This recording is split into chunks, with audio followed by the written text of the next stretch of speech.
akan bersungguh-sungguh menjalankan kewajiban terhadap Tuhan, Negara Kesatuan Republik Indonesia, mengamalkan Pancasila, menolong sesama hidup, dan ikut serta membangun masyarakat menepati dasar dharma. Dasar dharma pramuka, pramuka itu satu, takwa kepada Tuhan Yang Maha Esa. Dua, cinta alam dan kasih sayang sesama manusia. Tiga, patriot yang sopan dan kesatria. Empat, patuh dan suka bermusyawarah. Lima, rela menolong dan tabah. Enam, rajin, terampil dan gembira. Tujuh, hemat, cermat dan bersahaja. 8. Disiplin, berani dan setia. 9. Bertanggung jawab dan dapat dipercaya. 10. Suci dalam pikiran, perkataan, dan perbuatan.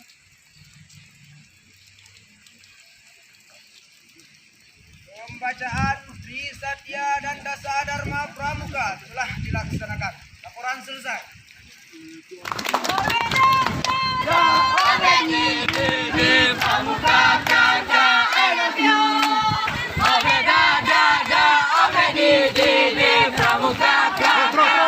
Terus, goyang terus.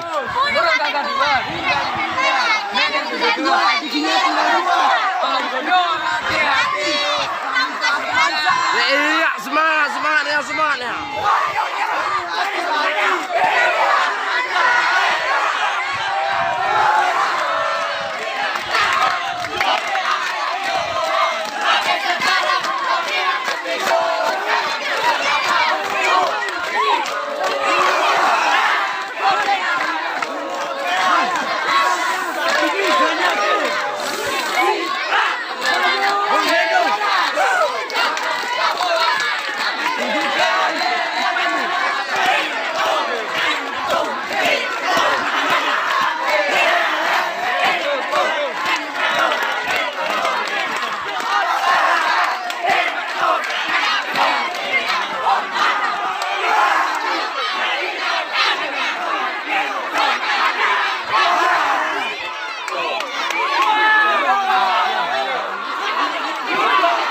Daripada kita berjalan, lebih baik kita istirahat. Daripada kita tiduran, lebih baik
بعاد